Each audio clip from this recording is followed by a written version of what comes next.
fresh start. Call 412-471-7675 or visit my website at DennisSpira.com. Dennis Prager is impressed with the president's record. The list is extraordinary. Judges, Supreme Court justices, domestically, internationally, the economy, the unemployment rate. It's quite remarkable when you think about it. No one predicted this. I sit in awe of what he has accomplished. The Dennis Prager Show, weekdays at noon, right before Sebastian Gorka at 3 on AM 1250. The Answer.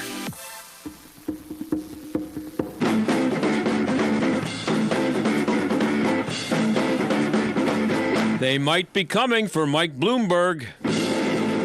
Yeah, it would be a shame if the poor guy got canceled before he got a chance to run in a primary, at least run officially. But, you know, videos are popping up that are not only embarrassing, but could cost him votes. And we're talking about black votes, which whoever gets the nomination will be taking for granted, the Democrat nomination.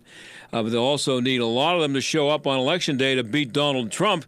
Here's the audio from 2015 that's giving him some trouble today. He's talking about his stop and frisk policy. The quality's not great on this, so turn up your radio. 95% of your murderers and murder victims fit one MO. You can just take the description, Xerox it, and pass it out to all the cops. They are male minorities, 15 to 25. That's true in New York. It's true in virtually every city in the country. And that's where the real crime is. You've got to get the guns out of the hands of the people that get killed. So you've got to, if you want to spend the money, put a lot of cops in the street, put those cops where the crime is, which means in minority neighborhoods. So this is one of the unintended consequences is people say, oh my God, you are arresting kids for marijuana. They're all minorities. Yes, that's true. Why? Because we put all the cops in the minority neighborhoods. Yes, that's true. Why we do it? Because that's where all the crime is. And the way you get the guns out of the kids' hands is to throw them against the wall and frisk them. And then they say, oh, I don't want that. I don't want to get caught, so they don't bring the gun. They still have a gun, but they leave it at home. So Mike said he sent the cops to the black and Hispanic neighborhoods because that's where the crimes were committed. And he said most of the crimes are committed by male minorities between 16 and 25. The numbers may back him up on that, but you can't be saying stuff like that if you're a Democrat. And he's apologized for it, which is ridiculous because he did it for years as mayor, and now he thinks he can get away with just an apology. But anyway, maybe he can if you're a Democrat. But in our second half hour tonight, we'll talk to a black conservative author. She's also a Republican, and she's running for Congress in the 4th District in Pennsylvania. Maybe we'll get around to asking her about Mike. Meanwhile, coming up after the break right now, we're going to talk about whether or not we're all fiscally doomed now that President Trump released his budget proposal. Stick around.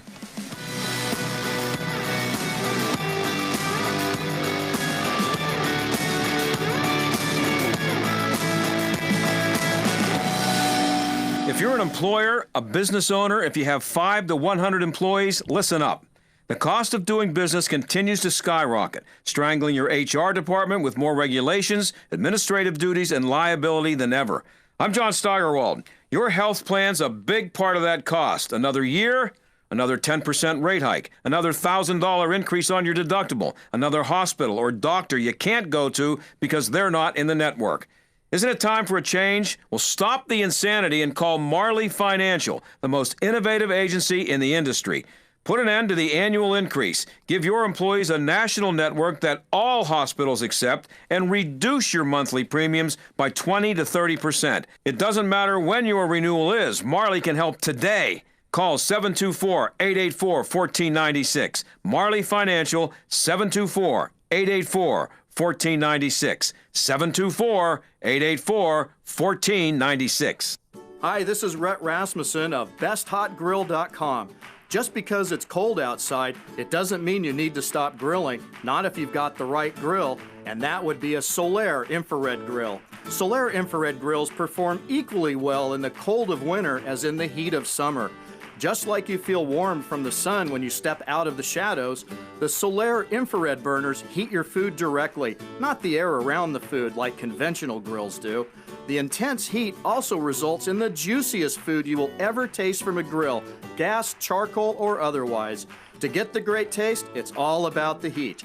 And Solaire Infrared from BestHotGrill.com gets hotter than anything you've ever experienced. Try it yourself with the Solaire Demo Program. Solaire is truly the last grill you'll ever buy. Learn more about these amazing USA-made grills at BestHotGrill.com. That's BestHotGrill.com, BestHotGrill.com. Are you hiring? Do you know where to post your job to find the best candidates? Posting your job in one place isn't enough to find quality candidates. If you want to find the perfect hire, you need to post your job on all the top job sites. And now you can. With ZipRecruiter.com, you can post your job to 100 plus job sites, including social media networks like Facebook and Twitter, all with a single click. Find candidates in any city or industry nationwide. Just post once and watch your qualified candidates roll in to ZipRecruiter's easy-to-use interface. No juggling emails or calls to your office. Quickly screen candidates, rate them, and hire the right person fast. Find out today why ZipRecruiter has been used by over 400,000 businesses. And right now, listeners can try ZipRecruiter for free by going to ZipRecruiter.com/America. That's ZipRecruiter.com/America.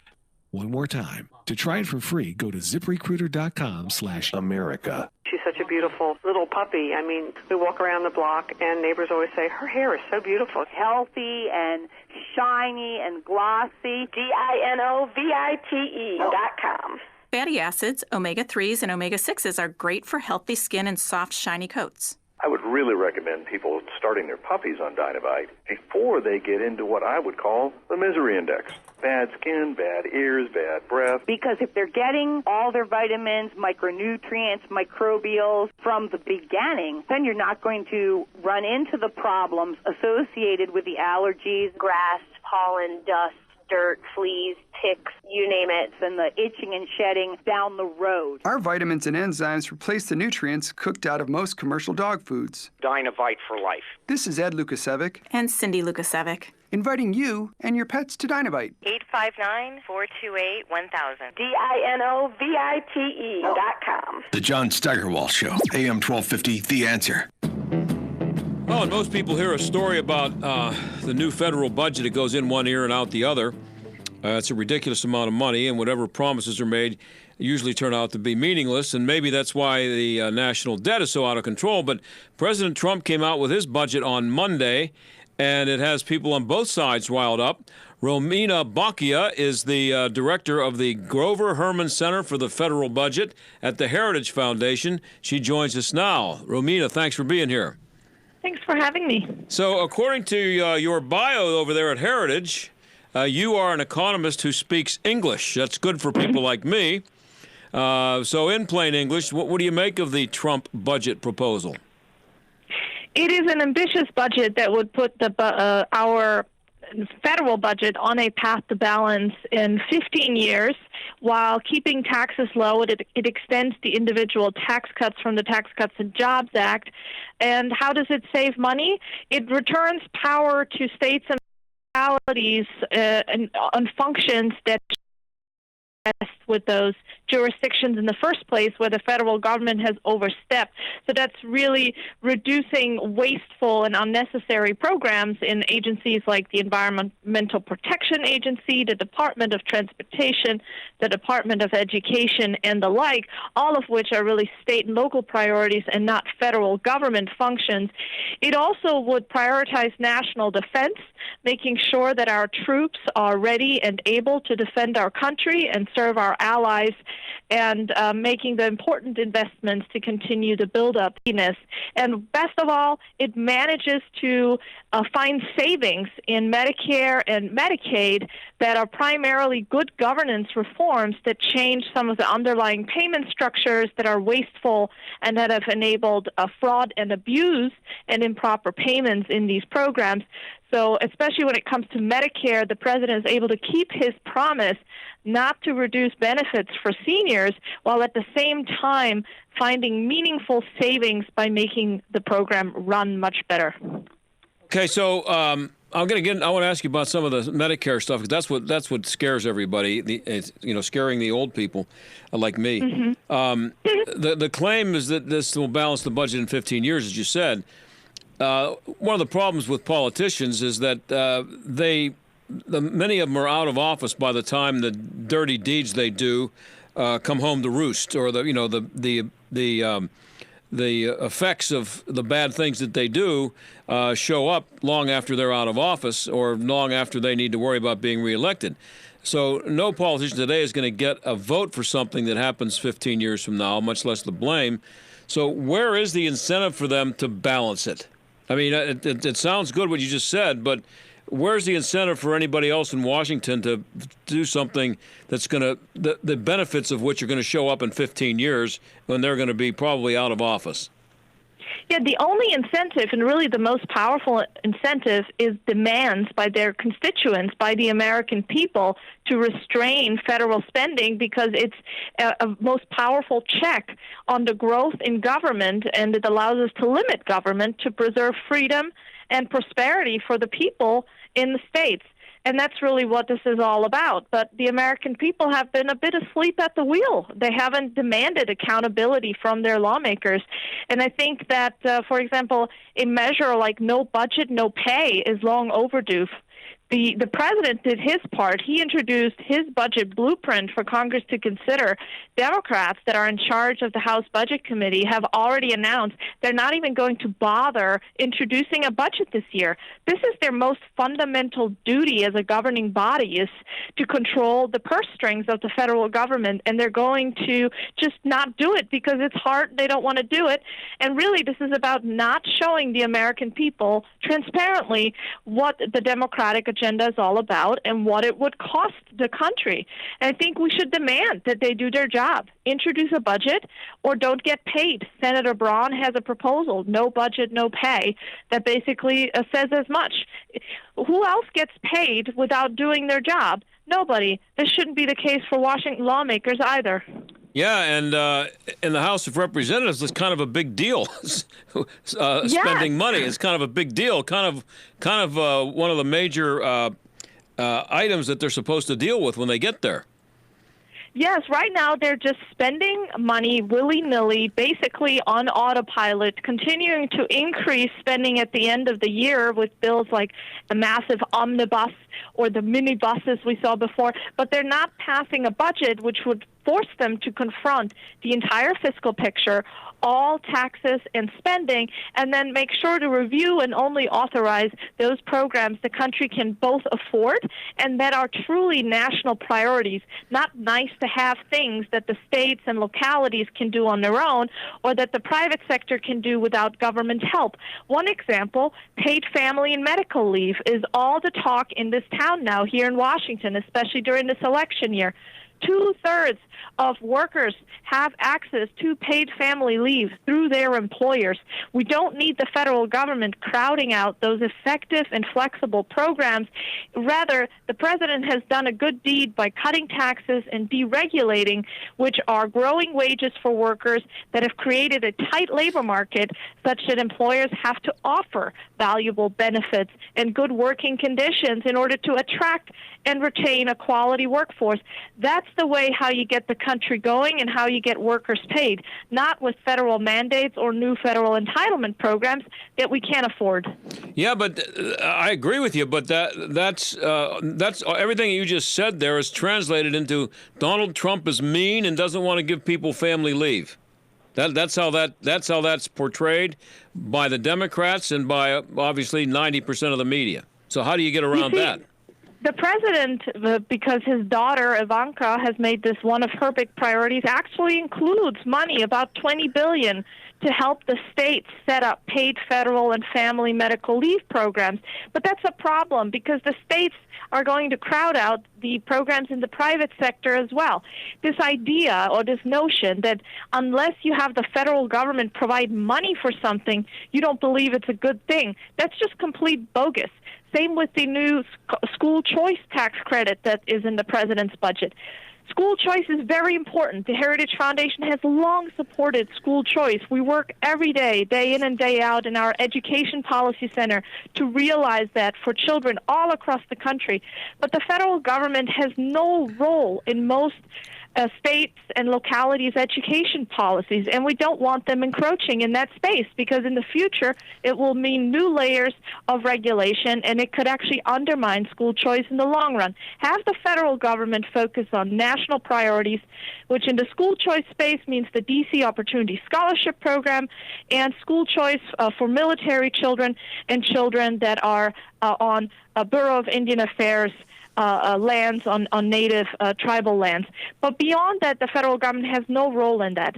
And yes, of course, we support paid family and medical leave, and we support school choice, but that doesn't mean the federal government is in the best position to provide those things. Yeah, I mean, I'm all for no Department of Education. The federal government having zero to say about where my kids or grandkids go to school, or what happens in their schools. That I don't know how popular a notion that would be if they would try to if they would do a better job of selling that idea. I think it might fly.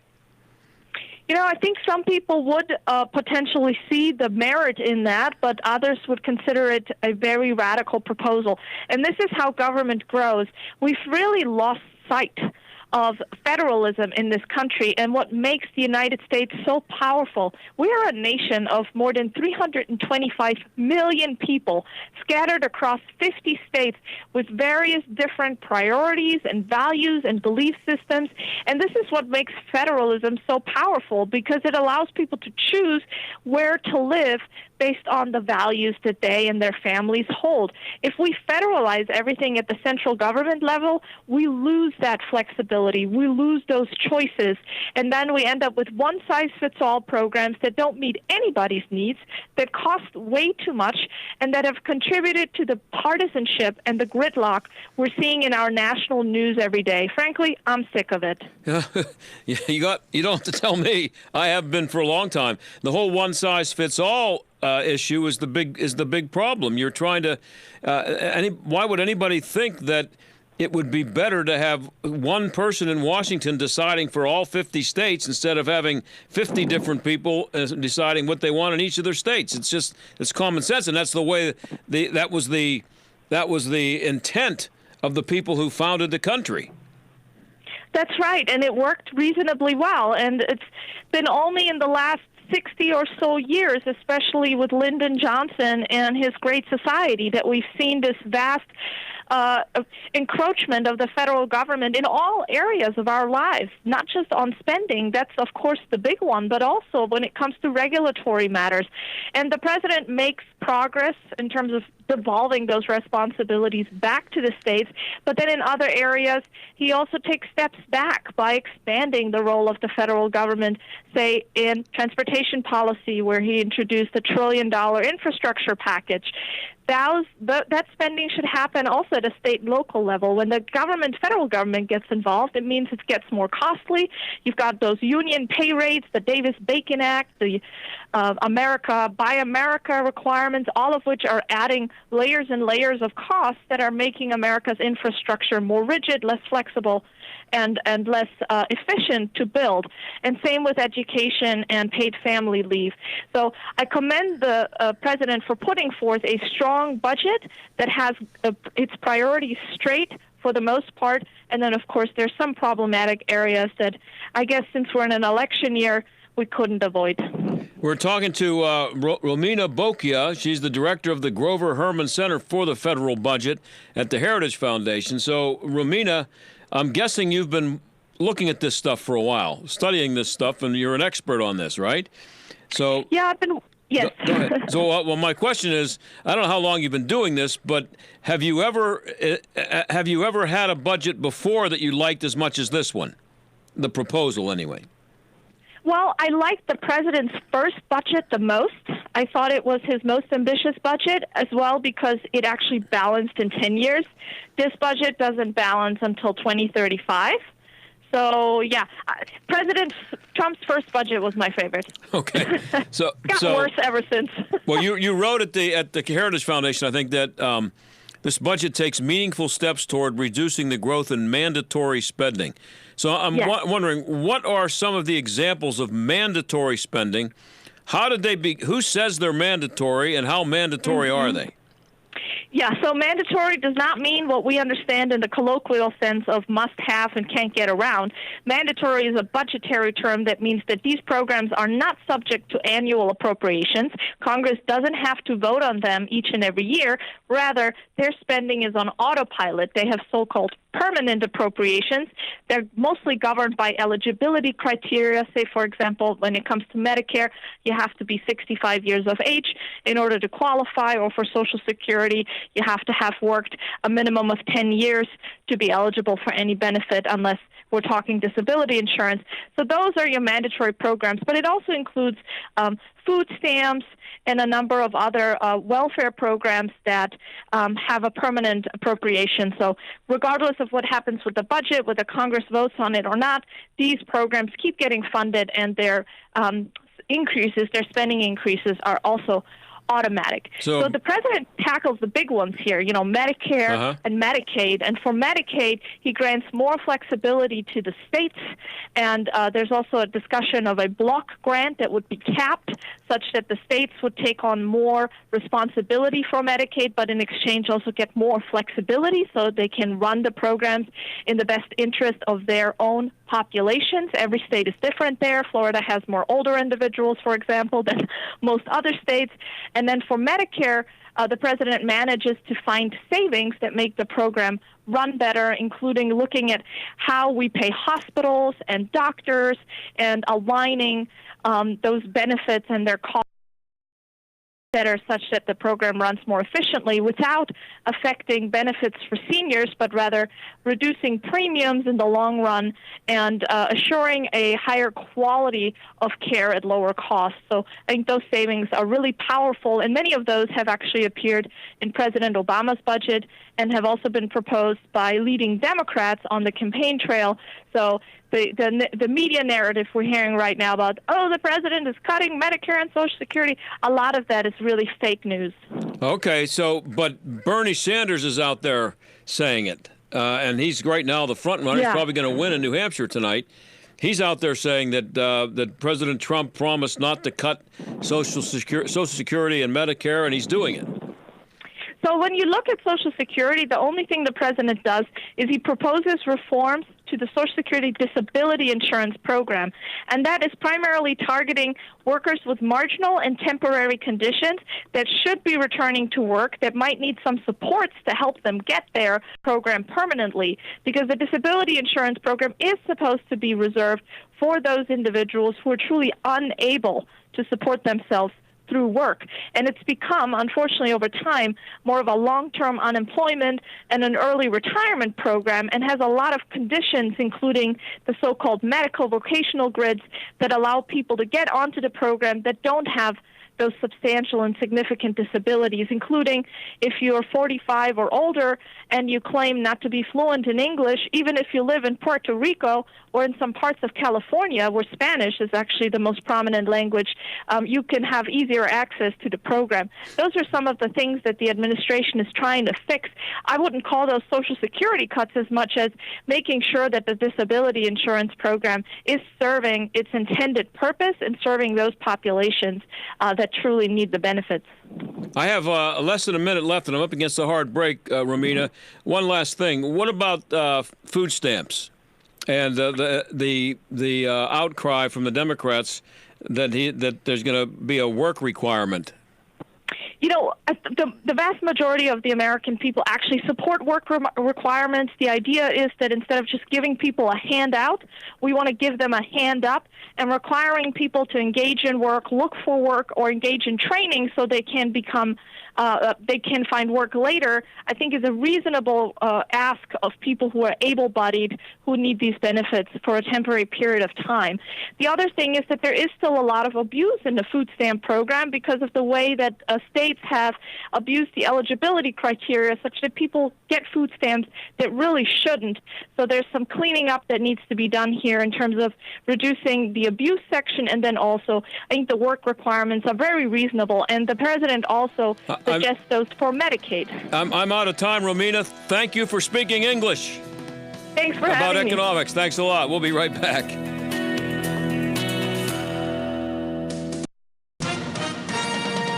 With SRN News, I'm John Scott.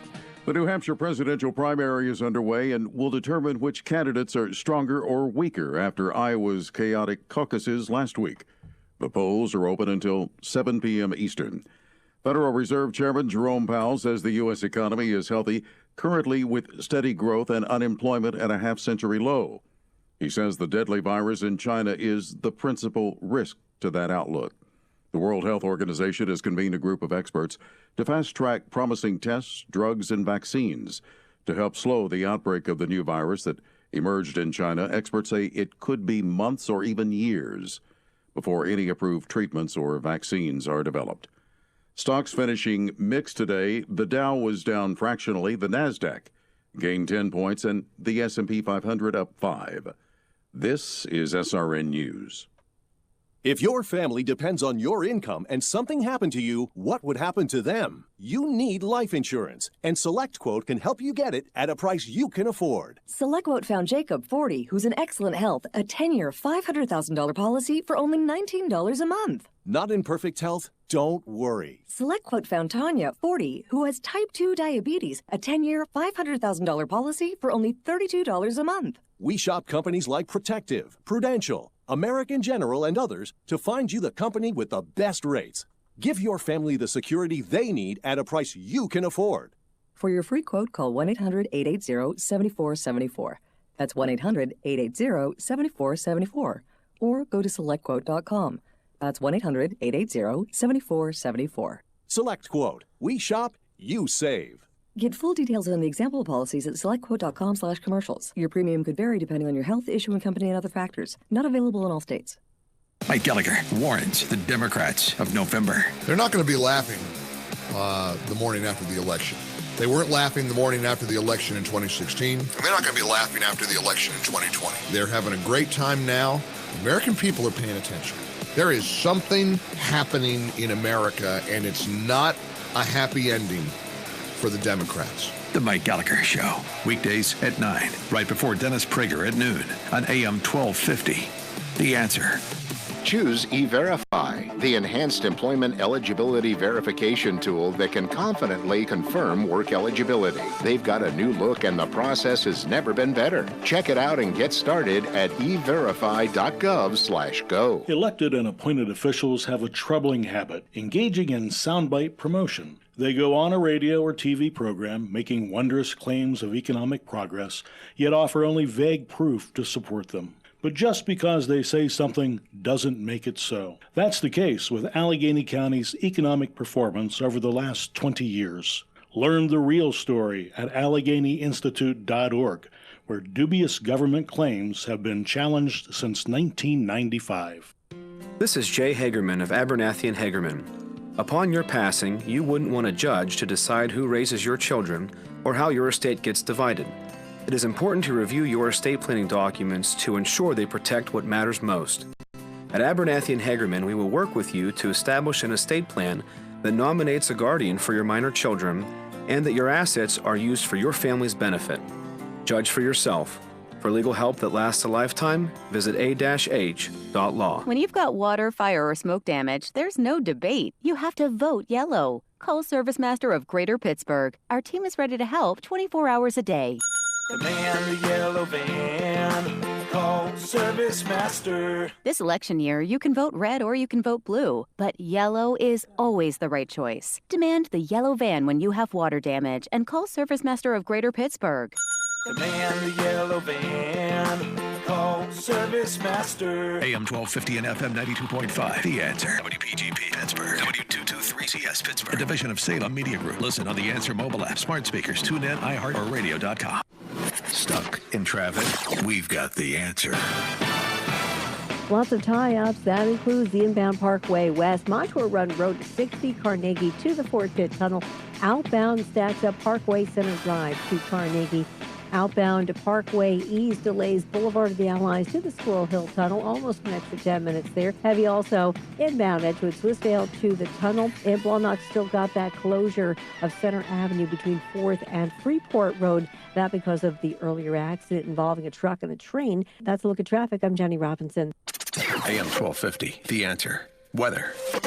Tonight, becoming partly cloudy with a low 28. Increasing cloudiness tomorrow with a bit of rain and sleet late in the afternoon with a high 39. Tomorrow night, more rain with a low 33. Thursday, a few showers of rain or snow, cloudy with a high 38. Friday, sun and clouds with a few flurries and a high 21. With your AccuWeather forecast, I'm Gregory Patrick. This is the John Steigerwald Show on AM 1250. The Answer. Well, Donald Trump has been called a racist a few million times, not just by people in the media, but by people who are out there running for the Democratic nomination. And the MAGA hat has almost become the new Ku Klux Klan hood. And among the Democrats, it's just become a matter of fact. Donald Trump is a racist, and black people should not vote for him. Well, Kathy Barnette is black, and she's running for Congress in Pennsylvania's 4th District as a Republican. She's also written a book called Nothing to Lose, Everything to Gain, Being Black and Conservative in America, and she joins us now. Kathy, thanks for being here. Hi, thank you so much for having me. So, thank you for doing it. The title of your book is What Donald Trump Tried to Tell Black Voters Back in 2016. What do you got to lose? Do you think many of those who didn't listen to him back then have come around to agree with him now in the last 3.5 years?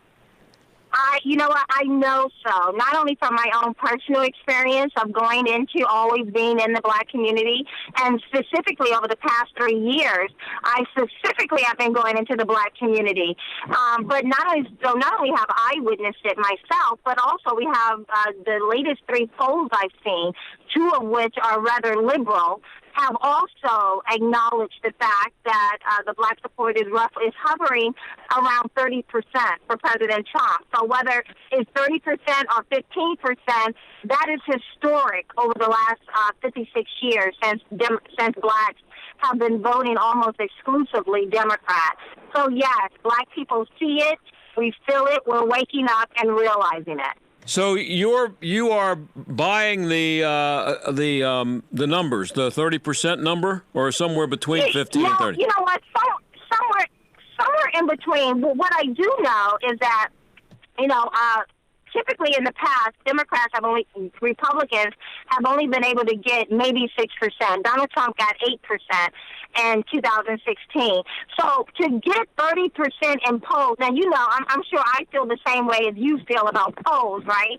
But people tend to look at them, and right now it's hovering 30. Whether it is 10, 15, or 30, I think it's reflective of what this president has been doing over the past 3.5 years. And like I tell the black community, whether, this president has come into office, and within 3 years, he has done every single thing. He has touched on every single issue the black community has been coming to both parties for the past 56 years, complaining about, wanting someone to pay attention to. Whether we're talking about prison reform, he has the First Step Act. Last year, he started with the Second Step Act. Whether it's the opportunity zones, over 9,000 areas have seen a flow of capital rushing into these particular distressed communities. Whether we're talking about the historically black colleges and universities, I remember when these particular presidents went to Obama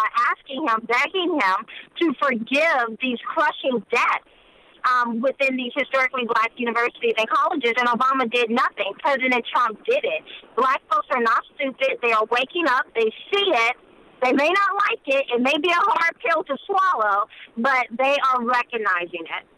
Now, is it possible for, and here, I'm an old white guy, so, it's hard. I don't like to ask a black person to speak for every black person on the planet, which white people tend to do too often. But is it possible for a black person to think that, to accept the fact that Donald Trump has done good things for black people in America, but that he's also might be a racist? You know what? I mean, this is my position, and this is what I have told not only the black community, but when I'm talking to white liberals, is I have never tried to convince someone to like President Trump. You don't like him?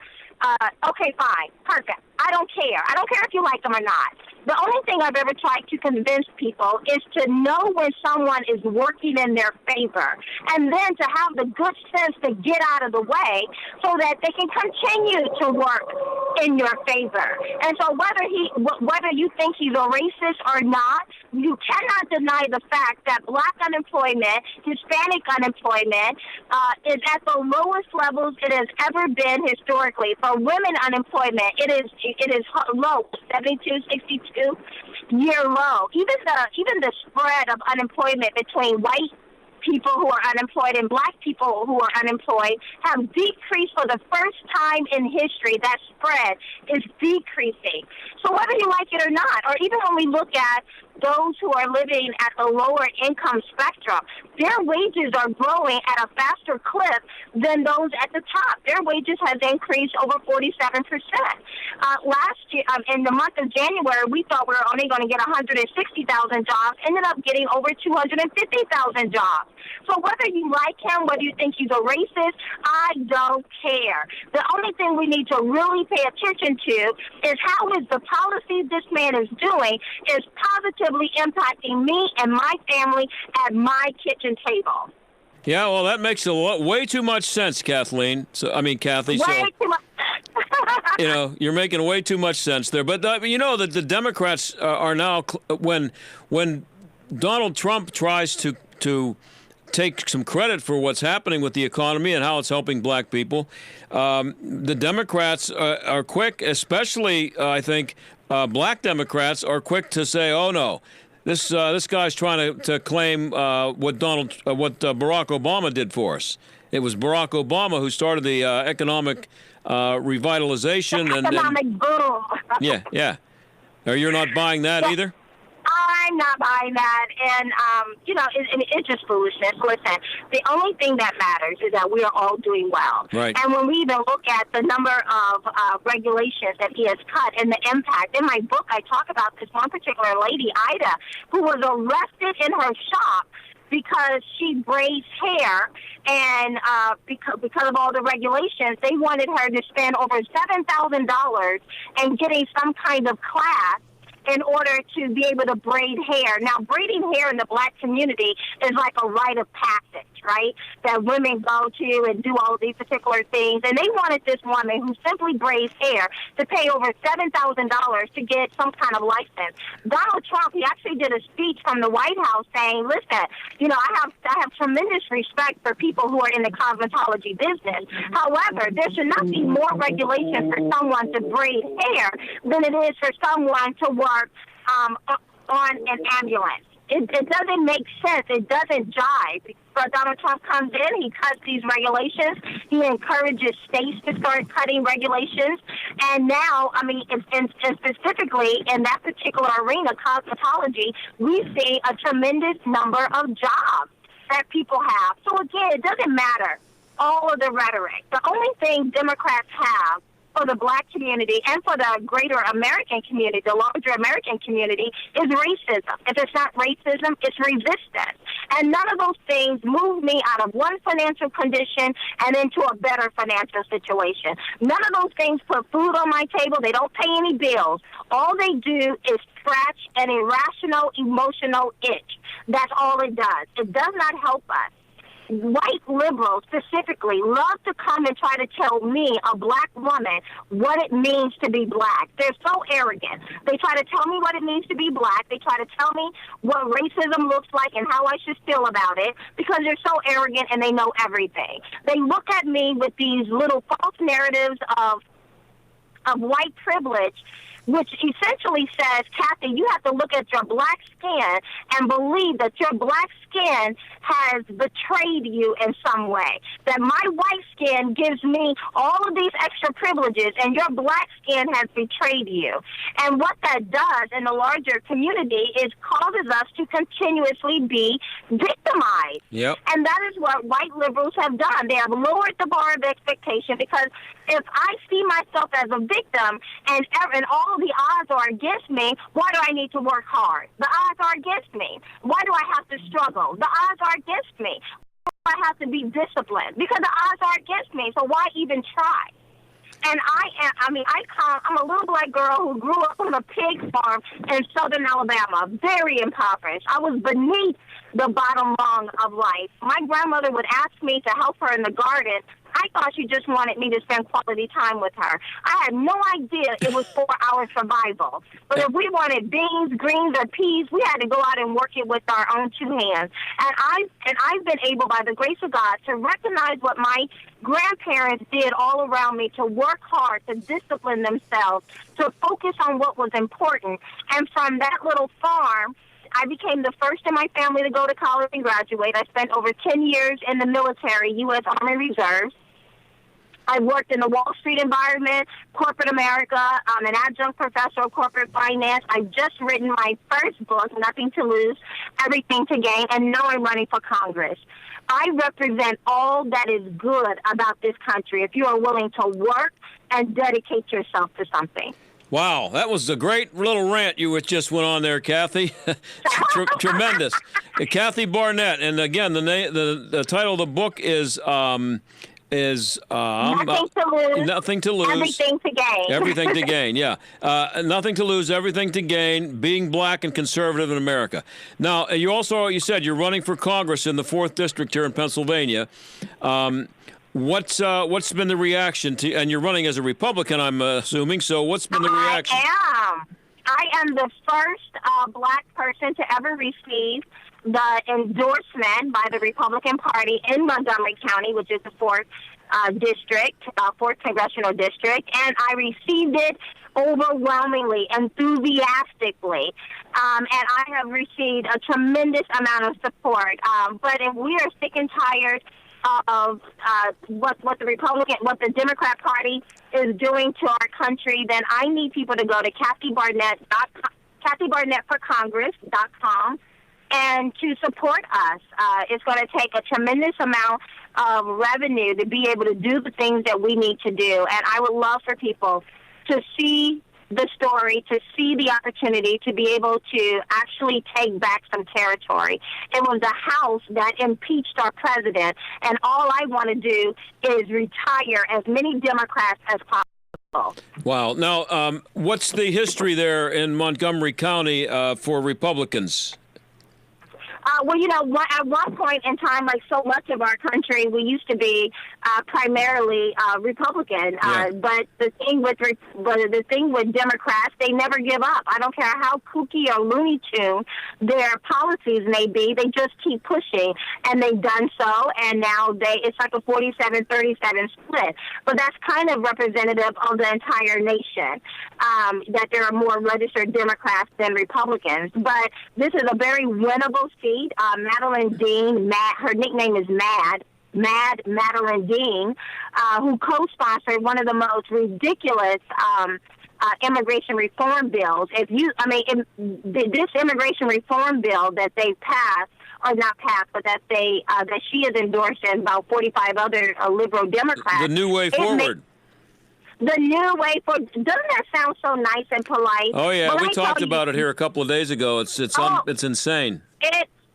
Every time I read one section, I think it's crazy until I go to the next section, and it's even crazier than the section I just finished reading.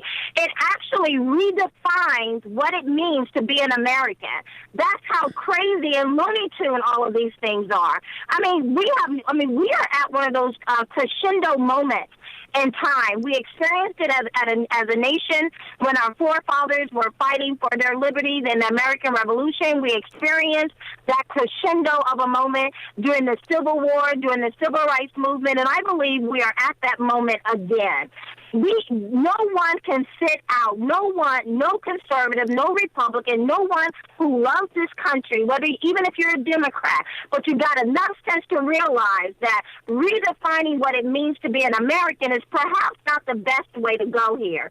We need those particular people to see and to acknowledge when good people throw their hats in the ring and to come alongside them. And again, your listeners can go to KathyBarnettForCongress.com and support us financially. We're revamping the website where we'll have a list of things you can do to volunteer for as well. Well, Kathy, just from talking to you here today, anybody who doesn't vote for you down there is an idiot. That, I agree. I bet you do. And again, the title of the book is Nothing to Lose, Everything to Gain, Being Black and Conservative in America. I got about 30 seconds left. And just real quick, what's been the reaction of your friends and family, black friends and your family? Listen, you cannot be black, conservative, and outwardly support this president and have thin skin. You got to thicken up your skin real quick, because I was born into the Democrat Party just like I was born into brown skin. In the brown community, there's no separation for the overwhelming majority of them, so it's difficult. But I am seeing change. I am seeing people come off the Democrat plantation. I'm seeing eyes become open. Well, you know what it's called? Guts. And you got a lot of them. I really appreciate you being on, Kathy, and good luck. Thank you. All right. Thank you. Bye-bye. That's right. Kathy Barnette, she's running for Congress in the 4th District. I hope she wins by a landslide. And we will be right back. Stick around.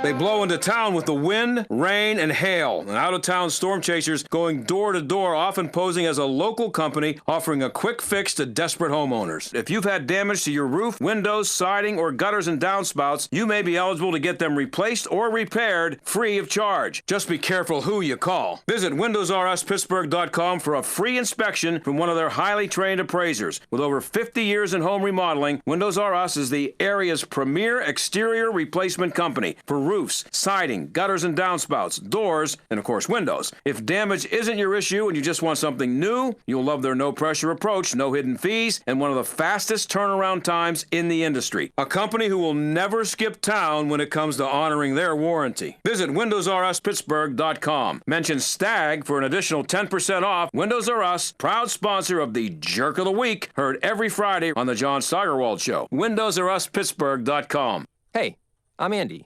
If you don't know me, it's probably because I'm not famous. But I did start a men's grooming company called Harry's.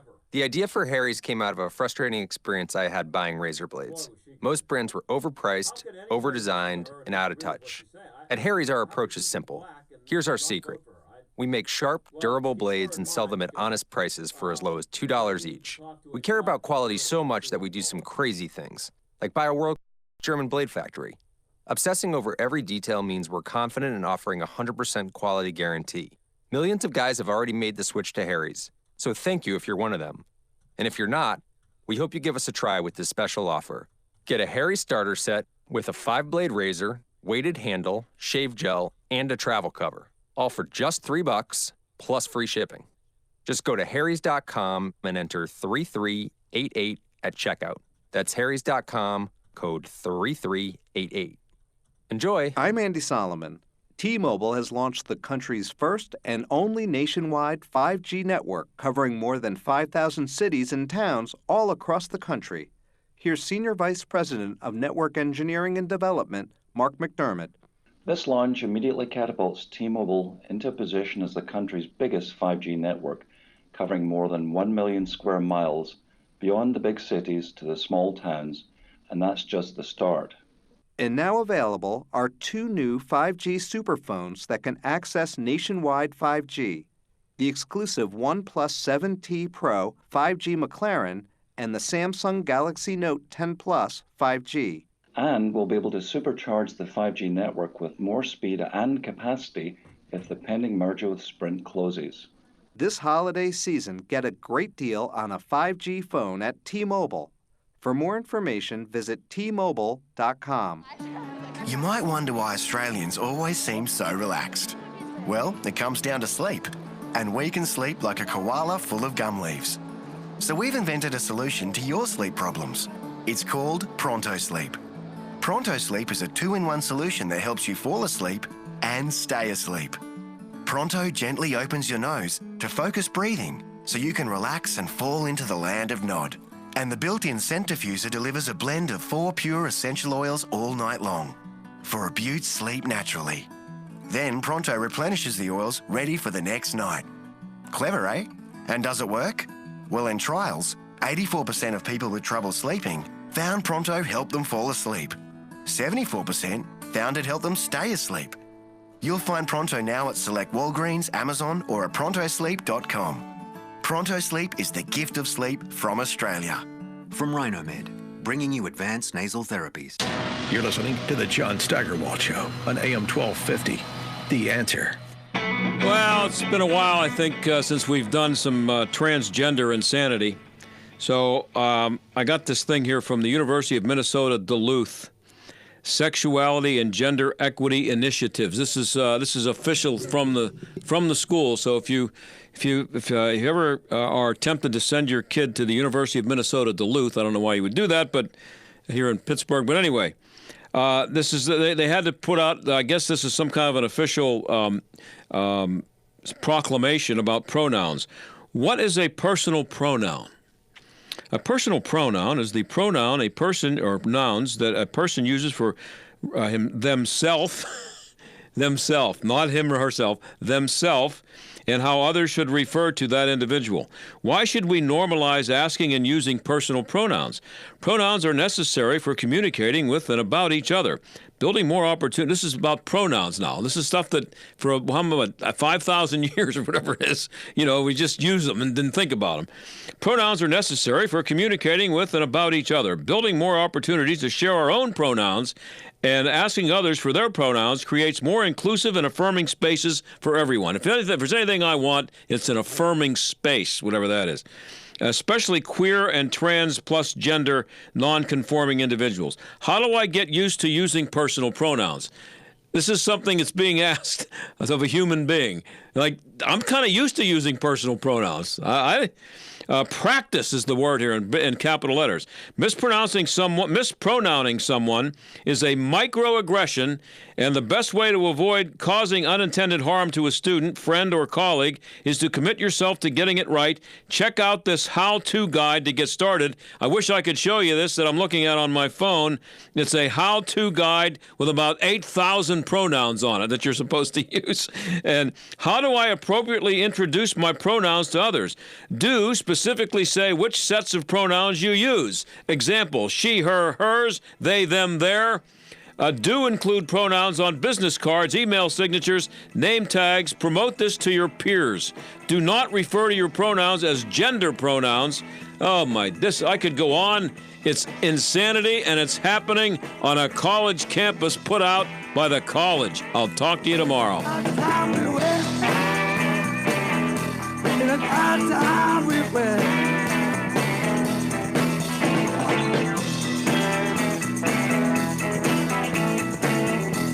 The John Steigerwald Show is a production of AM 1250, The Answer, and Salem Media Group. This is Jay Hagerman of Abernathy & Hagerman. Writing an estate plan is one thing. Having the experience to administer the estate